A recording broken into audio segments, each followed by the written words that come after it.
Welcome to EduCasts, home of EduCasters. The evolution from ecology to bioecology, the PPCT model. Now, here's where we separate the casuals from the experts. If you stop reading at the chronosystem, you are missing the final, most sophisticated version of Bronfenbrenner's work. In the 1980s and 90s, Bronfenbrenner started to get a little annoyed with how people were using his theory. He felt that researchers were spending too much time focusing on the context, the circles, and forgetting about the person in the middle. He also wanted to address the criticism that he ignored biology and genetics. So he worked with a colleague named Stephen Sessi to update the theory, renaming it the bioecological model. The core of this updated model is known as PPCT: process, person, context, time.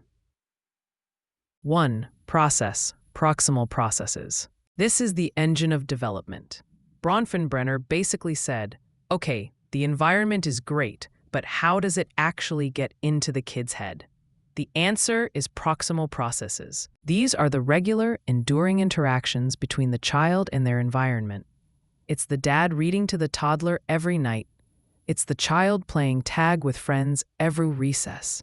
It's the practice of piano scales every afternoon.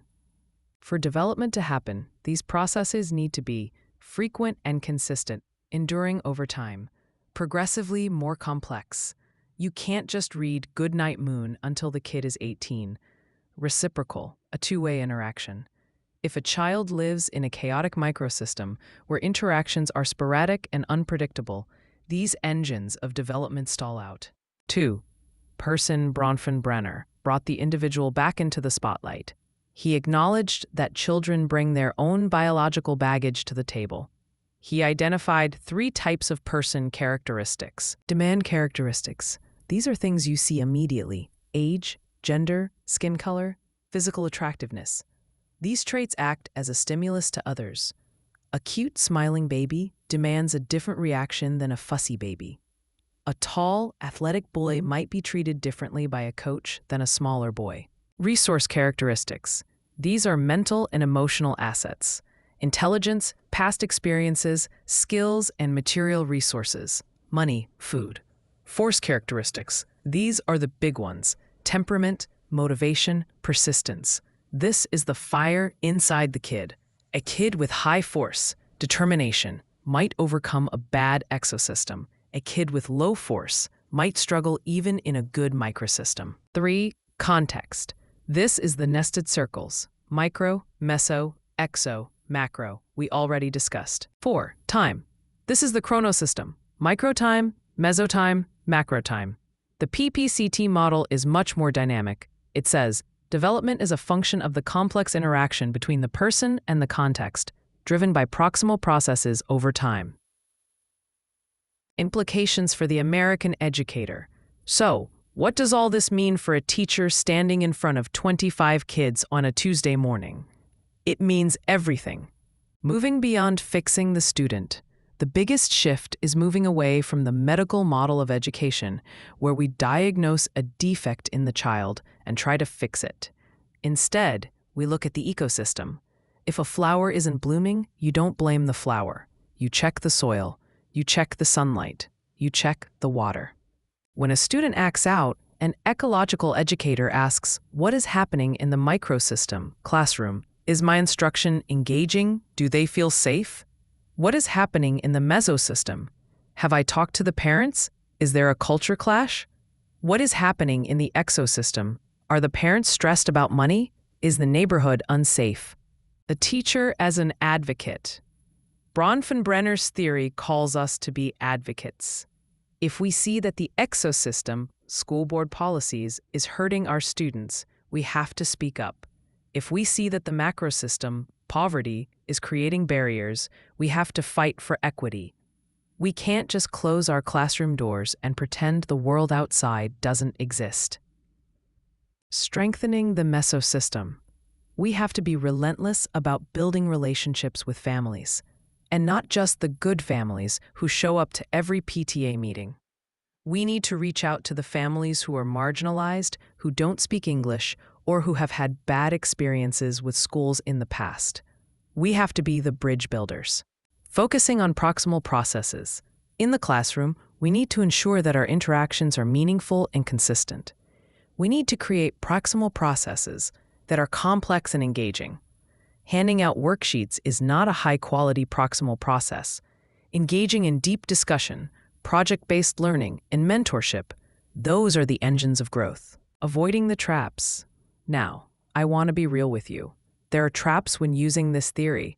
Trap number 1, the "it's not my fault" trap. Teachers can sometimes look at the exosystem and macrosystem and say, well, society is broken, the parents are broke, and the system is rigged. What can I do? That is defeatism. While we acknowledge the barriers, we focus on what we can control, the microsystem of our classroom. We can be the one stable, nurturing force in a chaotic ecosystem. Trap number 2, stereotyping. Just because a student comes from a risky exosystem, e.g. a high-poverty neighborhood, doesn't mean they are doomed.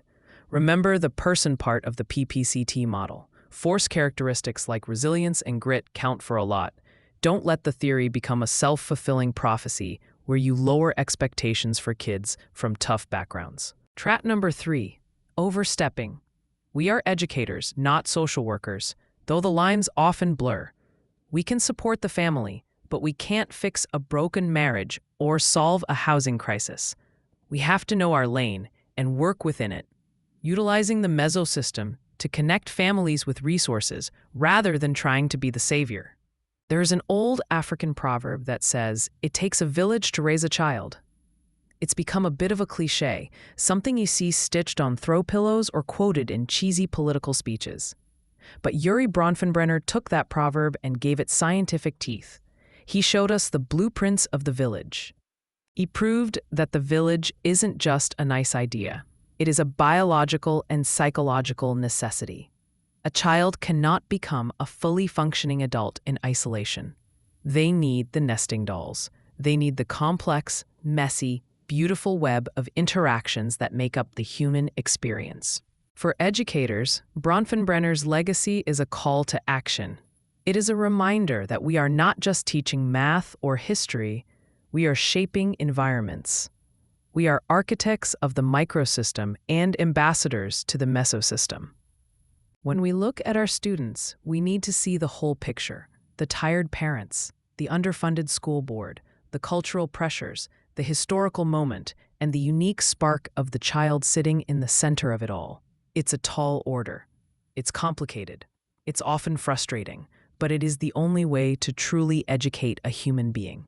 So, the next time you see Johnny struggling to read or Susie acting out, don't just look at the kid. Look at the circles. Look at the connections. Look at the ecology, because that is where the answer lies. And that, my friends, is the whole ball of wax.